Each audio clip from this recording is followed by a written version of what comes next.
Ya. Me avisan por favor si está saliendo entrecortado o algo para que yo mejore un poco la calidad de mi señal, ¿ya? ¿Ven las diapositivas? Pregunto. Ya, corrijo. Un segundito. Ya, está bien. Pantalla. Aquí está.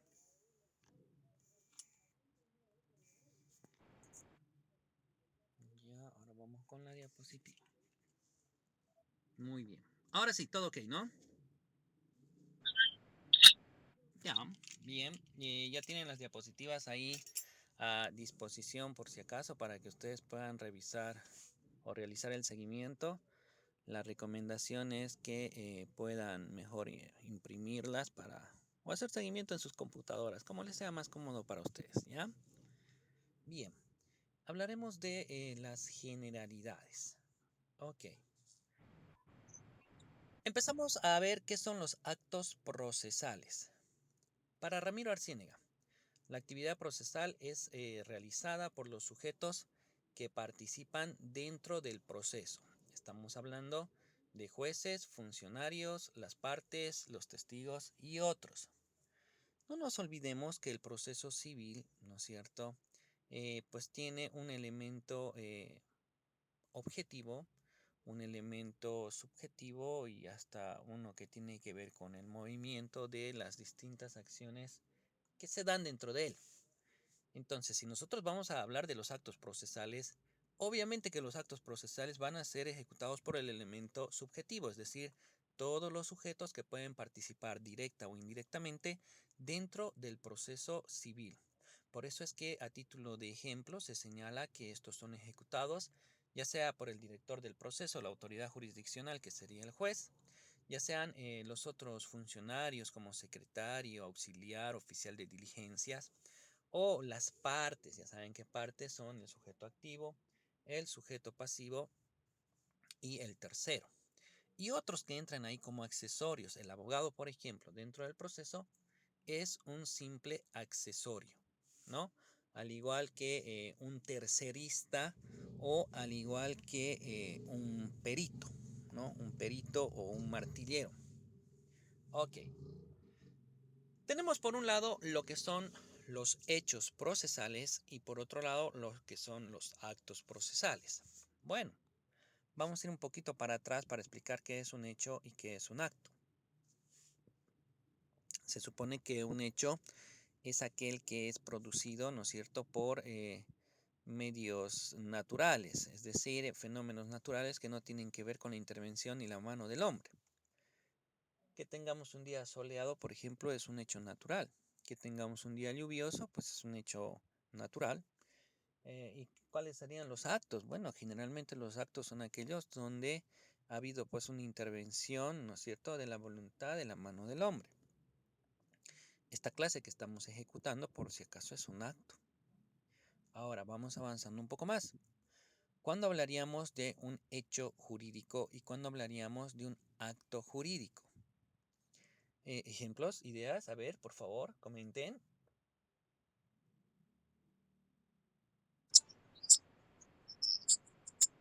Ay, sí, seguro que sí. Estamos hablando de los hechos y los actos en general. Habíamos dicho, hecho será aquel que es producido por la naturaleza y un acto generalmente es utilizado, empleado, utilizado o producido, mejor dicho, por un acto, por el hombre, por la mano y la voluntad y la intervención del hombre, ¿no? Entonces, ¿cuándo ese hecho podría ser catalogado como un hecho jurídico y cuándo ese acto podría ser catalogado como un acto jurídico?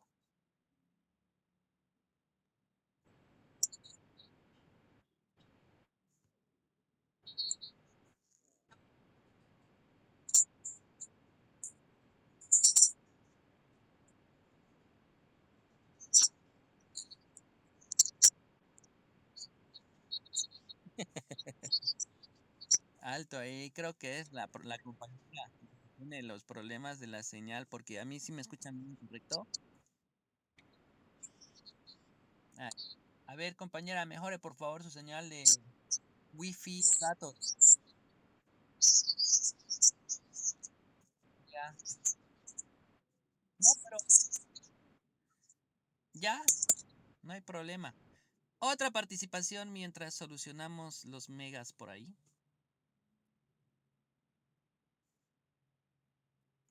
Cuando un hecho sería catalogado como un hecho jurídico y cuando un acto sería catalogado como un acto jurídico.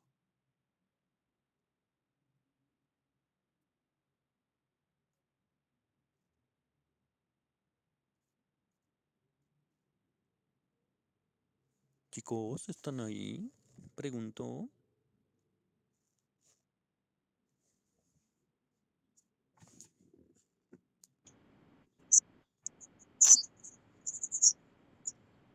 Ay, qué sinceridad. Me encanta de verdad. Ya, imaginación, pues imaginación. Cuando ese hecho podría provocar consecuencias jurídicas, es ahí cuando se convierte en un hecho jurídico.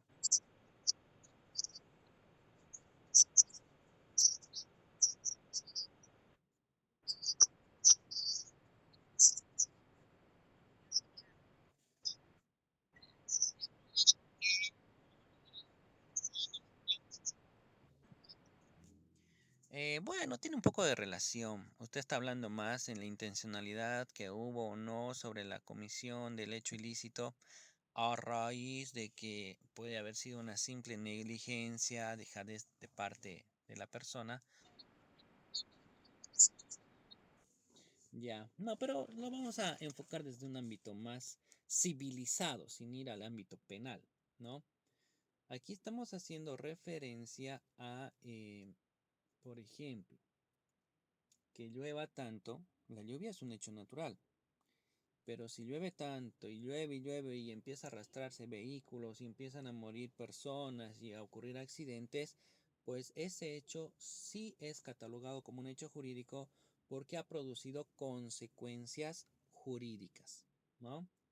¿Y qué pasa con el tema de los actos? Cuando un acto se convierte en un acto jurídico, cuando tiene consecuencias jurídicas. ¿Alguien puede dar algún ejemplo? Eso, pues. La celebración que hace el oficial de registro civil de una unión en matrimonio, pues este tiene consecuencias y efectos jurídicos tanto personales como patrimoniales, ¿no? Entonces, ese sería un excelente ejemplo de un acto jurídico. Ahora ya podemos hablar de hechos procesales, obviamente que son hechos procesales jurídicos y obviamente que son actos procesales jurídicos. Hechos procesales jurídicos. Tendríamos. Son aquellos que pueden recaer directamente sobre las personas. Por ejemplo, la pérdida de capacidad. Estamos hablando de que quién sabe una de las partes que estaba en el proceso pues ha sido afectado de alguna enfermedad mental, ¿no? No sé si han escuchado eso de la triquina, la cirticircosis, que es algo que tú lo adquieres por comer chancho infectado con esa cosa, que no sé qué, cuál es el término médico, pero sé que es triquina y sé que se llama cirticircosis y te afecta pues a la cabeza, ¿no? Te hace variar. Si se da el caso, pues es un tema de que va a ser establecido como un hecho jurídico procesal. La destrucción involuntaria del expediente, que haya existido un cortocircuito ahí en inmediaciones del juzgado y que lamentablemente pues se haya ardido, ¿no? Bueno, ahí estamos en una situación distinta, ¿no? Estamos en una situación donde se está ante uno, nadie lo ha buscado, nadie lo ha planificado y no había intención de quemar ese expediente. Ha sido algo accidental, ¿no? Producto así de la nada. La muerte, también, la muerte, por supuesto, de una de las partes que está ahí en el proceso, está establecida también como un fenómeno de, ¿qué les digo? Como un fenómeno de que es un hecho, procesal jurídico. Muy bien.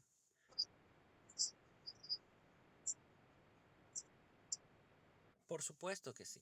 Si el que ha muerto era parte en el proceso, ¿no? Digamos que sea el juez, digamos que sea el demandante, el demandado, o puede ser igual un testigo, ¿no? No necesariamente una parte principal, puede ser también una parte accesoria, ¿ok? Muy bien. Actos procesales. Bueno, en el tema de los actos procesales ya saben que esto es provocado por la voluntad humana, lo que quiere decir que un acto procesal, estrictamente procesal, será el hecho de presentar una demanda, el hecho de realizar una citación, el hecho de que tú formules un desistimiento, ¿no? O por último, la cuestión de la conciliación, ¿no? Si las partes se ponen de acuerdo, pues ante qué figura estamos. Estamos ante una figura de que se ha realizado con voluntad, con intervención del hombre, y esto tiene una consecuencia jurídica porque eran parte en el proceso. Por eso son actos procesales. Si tú vas a firmar un documento transaccional, un contrato, producto del proceso es pues un acto jurídico procesal.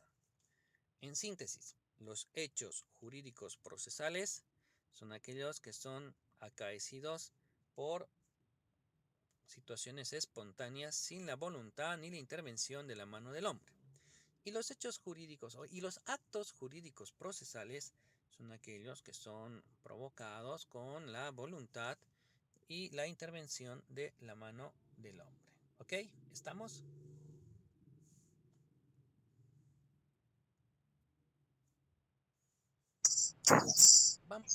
Vamos con otro concepto. ¿Qué nos dice Ramiro Arcien? El acto procesal es sinónimo de iniciativa y de voluntad humana. Provoca consecuencias en el proceso, conductas que se ajustan y acomodan a las normas adjetivas que son de orden público y de obligado acatamiento. Ahí tenemos el artículo 5 del Código Procesal Civil. Alguien, por favor, ya lo hemos leído en varias ocasiones, pero lo recordaremos, tiene que ver con los actos procesales. ¿Quién va a leer? Sí.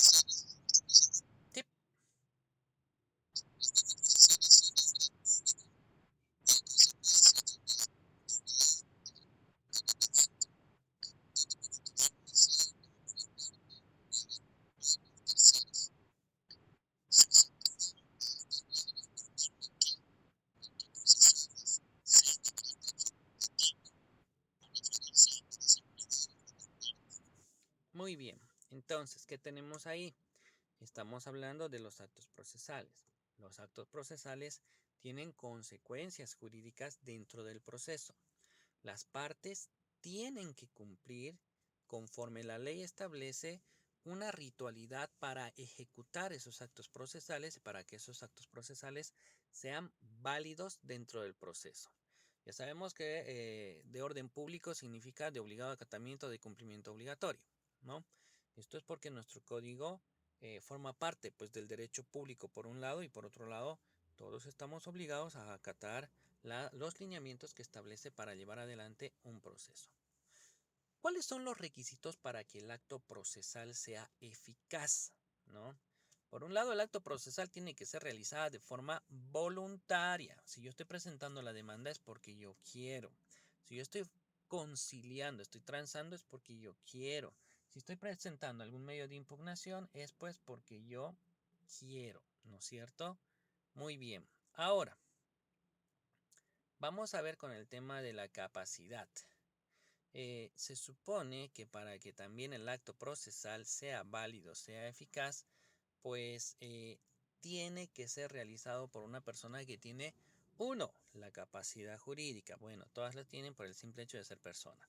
Dos, la capacidad de obrar, la mayoría de edad o no estar enajenado mental, aquella que te permite ejercer por ti mismo todos los actos de la vida civil.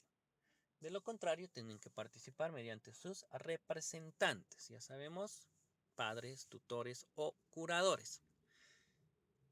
Y tres, pues la capacidad procesal, ¿no es se olviden que tiene que ver esto con la legitimación, el interés que pueda tener la parte en la pretensión o el objeto del proceso. Además, ese acto procesal tiene que ser lícito, tiene que ser legal, no tiene que ser ilegal, no tiene que ser arbitrario, no tiene que ser fuera de lo que está enmarcado en la norma, ni ir contra el orden público ni la moral. El acto procesal tiene que ser ejecutado de forma oportuna. No puedo yo estar formulando una contestación a una demanda después de, ¿qué se llama esto? No podemos formular la contestación a una demanda después del plazo que establece la norma, ¿no? Estamos hablando de que en un proceso ordinario, por ejemplo, son 30 días, ¿no? Son 30 días para contestar una demanda en un proceso ordinario. Para que mi contestación sea un acto jurídico válido, voluntad, capacidad, licitud, oportunidad, utilidad, ¿no?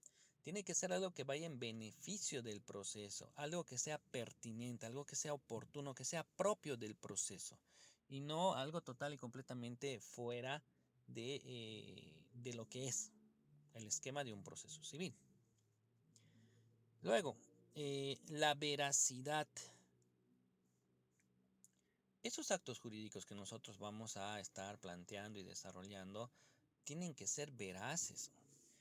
Alguna vez escuché yo que algún profesor, no vamos a decir de esta universidad, es más, ya ni recuerdo de dónde, como no sé bien que trabajo yo en muchas universidades, así que no estoy diciendo de la NUR, que quede claro, alguna vez les dieron un trabajo práctico, el cual era ver pues, las connotaciones de un proceso, y ni siquiera era en área civil, creo que era en otra área, pero el profesor les había hecho presentar pues memoriales de demanda, por decir algo, al proceso, ¿no? Cuestiones total y completamente falsas, pues no eran veraces, solamente era a título de realizar un trabajo muy práctico, pero es poner en movimiento en forma vana pues todo el aparato jurisdiccional, ¿no?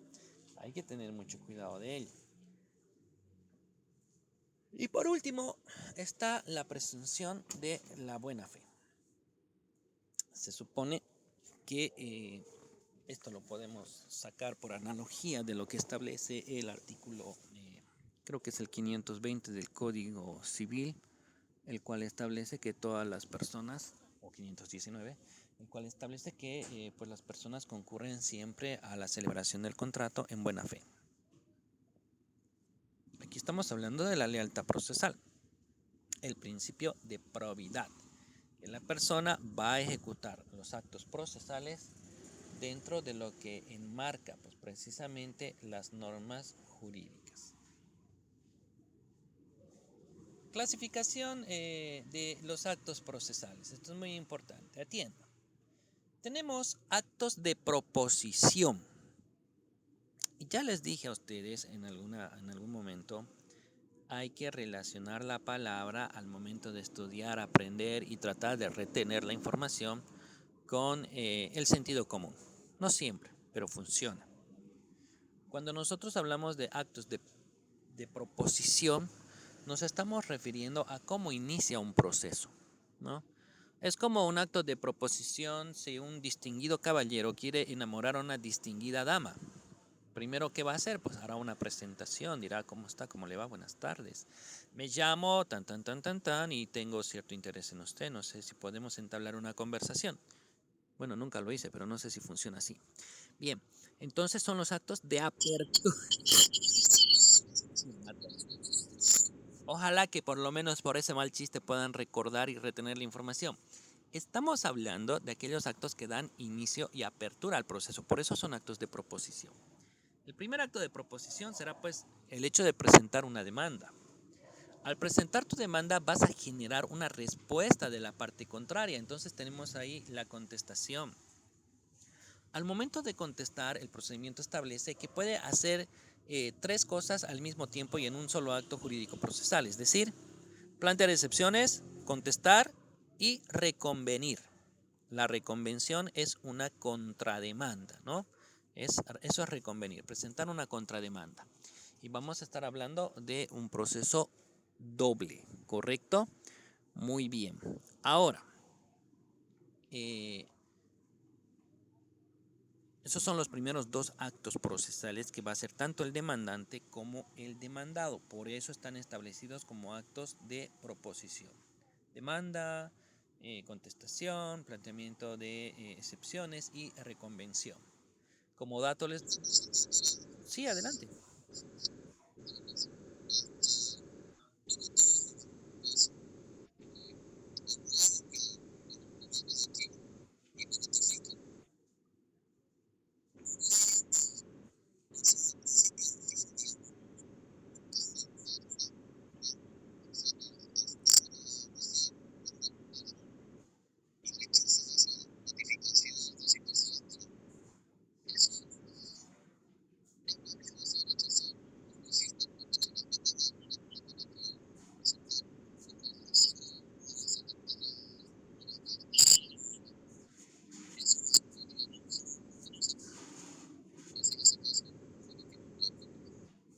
Bueno, en realidad hay pues mucho que hablar al referente a ello. Hemos analizado, si ustedes recuerdan, cuando analizábamos el principio de finalismo, que es el que habla precisamente del régimen de las nulidades procesales, y hemos establecido que hay ciertos actos jurídicos procesales que sí, evidentemente pueden ser defectuosos, pueden ser irregulares. Y no nos olvidemos de lo que establece el artículo 5, ¿no? Que son de orden público y de cumplimiento obligatorio. Pero hay que hacer cierta valoración. ¿A qué me refiero? Tenemos que ver si el acto procesal, aunque irregular, sí ha cumplido con la finalidad por cual tenía destino.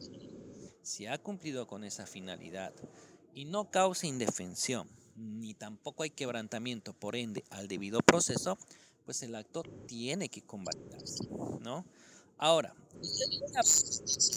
puede aprovechar usted la circunstancia, dependiendo de qué lado está. Si a mí no me conviene que me citen o me notifiquen, puedo tirar ese discurso, ¿no? Puedo tirar ese discurso.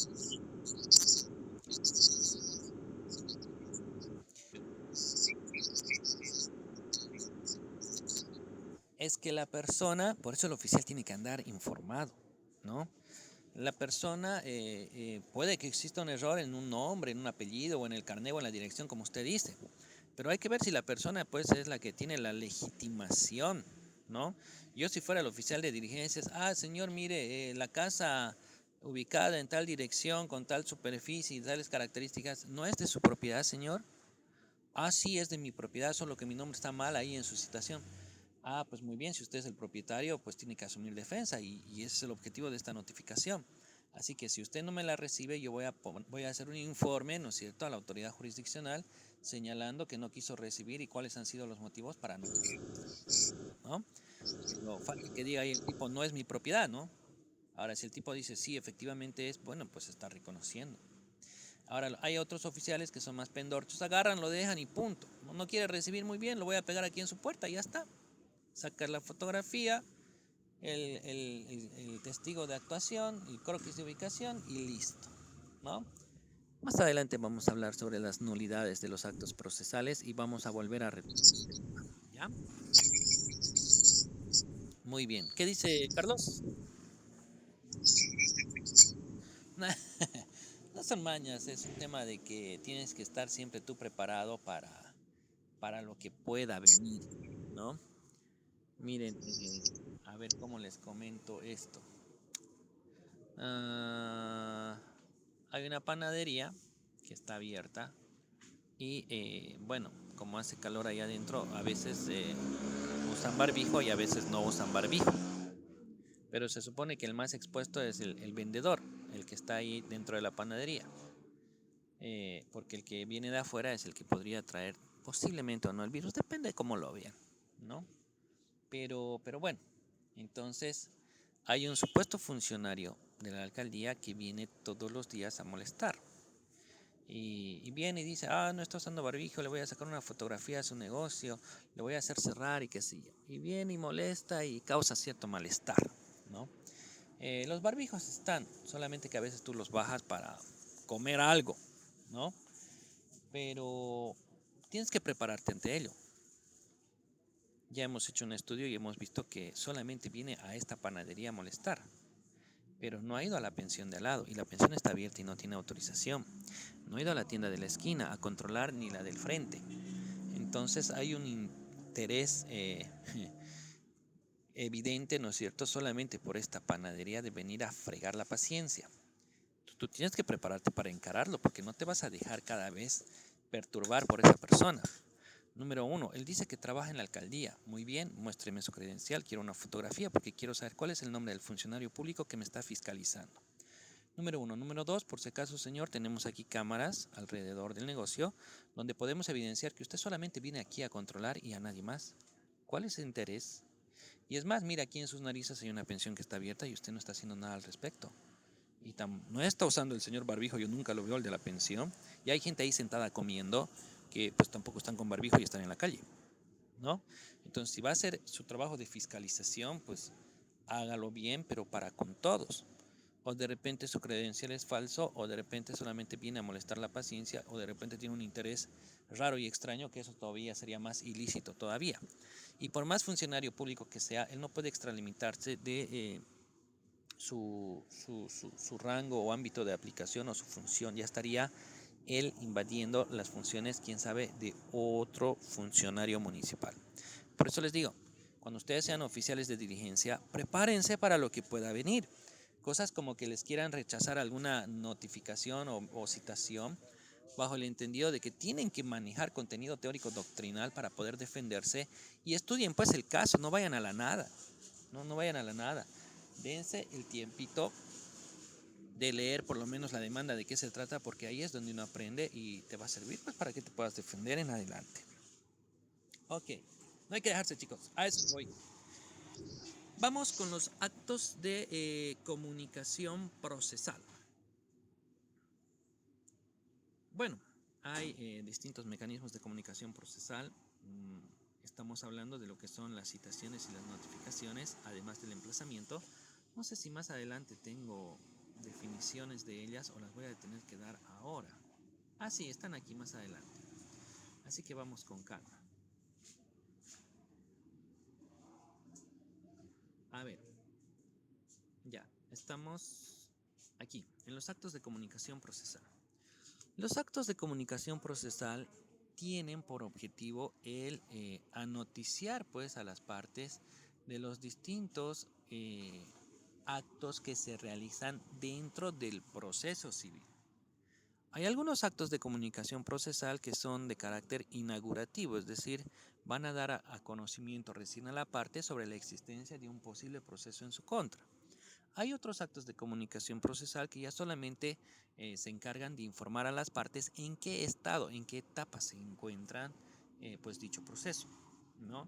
Y hay otros que tendrán que ver con un fenómeno de un llamamiento que te hacen ante la autoridad jurisdiccional, el cual tienes que cumplir, porque si no pueden también pedir el apoyo de la fuerza pública. Te van a llevar, te van a enmanillar y te van a conducir, ¿no? No estás arrestado, no estás detenido, solamente estás siendo conducido. Bien, tenemos otros que son los actos de audiencia. Las audiencias pueden desarrollarse dentro de sede jurisdiccional, como también pueden realizarse fuera de los juzgados o el juzgado del juez descentralizado, ¿no? Más adelante vamos a ver igual un poco más sobre el significado de la palabra audiencia, de audere, que viene de oír, ¿no es cierto? Y vamos a poder analizar otras connotaciones y características propias de lo que es la audiencia. Vamos, actos de dirección y decisión. Estamos hablando de todos aquellos que son emitidos por el juez o vocales o ministros o magistrados, es decir, por la autoridad jurisdiccional dentro del proceso en su calidad de director del proceso, ¿no? Podemos estar hablando de las distintas resoluciones judiciales que va a emitir el administrador de justicia.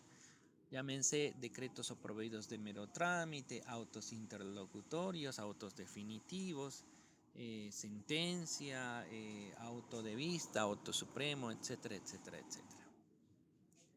Otros, tenemos los actos de conclusión extraordinaria. Son los que ponen fin al proceso de forma anticipada. ¿Por qué se llaman actos de conclusión extraordinaria? Porque lo ordinario, lo común, lo corriente, lo normal, el pan de todos los días, si ustedes quieren, es que un proceso judicial termine con una sentencia, ¿no? Entonces, si el proceso judicial no va a llegar a obtener una sentencia y va a terminar de forma anticipada, a eso se llama una conclusión extraordinaria. ¿Por qué? Porque no ha terminado de forma ordinaria, sino de forma extraordinaria. ¿Cuáles son esas formas extraordinarias con las que puede terminar un proceso de forma anticipada? Tenemos la transacción. Ya saben que la transacción se ve materializado en un contrato donde las partes han decidido pues ponerse de acuerdo. La conciliación. Cuando nosotros hablamos de la conciliación, pues estamos ante un fenómeno de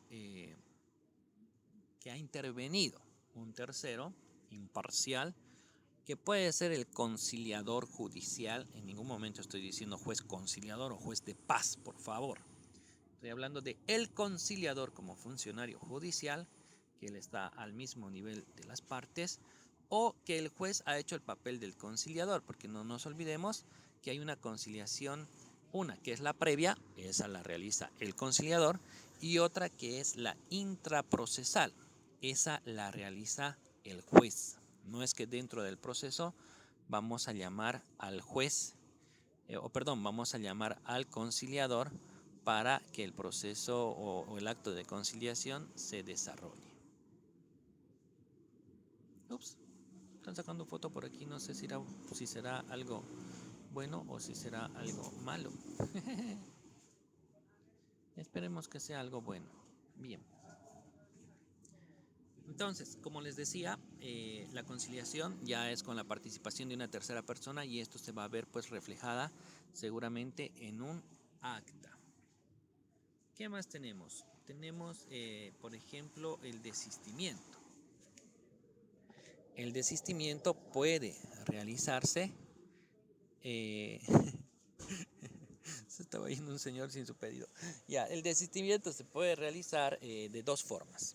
Uno es el desistimiento del proceso y otro es el desistimiento del derecho o pretensión, que ahora es el término más empleado.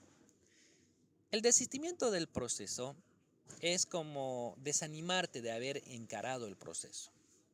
De todas formas, el juez, cuando tú hagas eso, va a correr en traslado a la parte contraria para ver si está de acuerdo o no. Quién sabe, la parte contraria se ve ofendida y quiere ir hasta el último del último.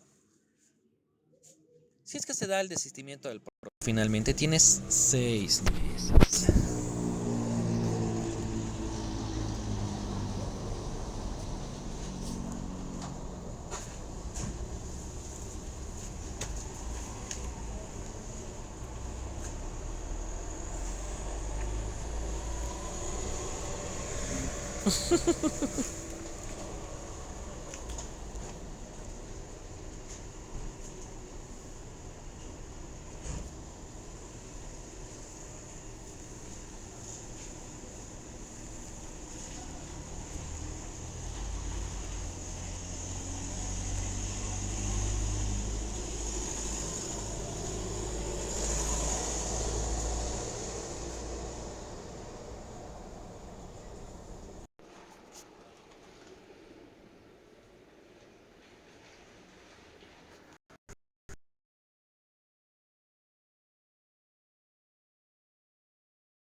¿Se acuerdan de esa frase de una película, por si acaso?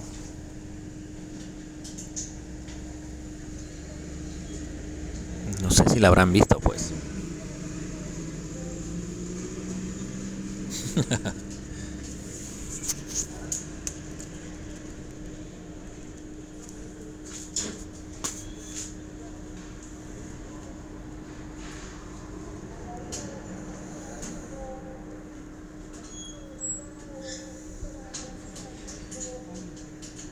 Qué desgracia.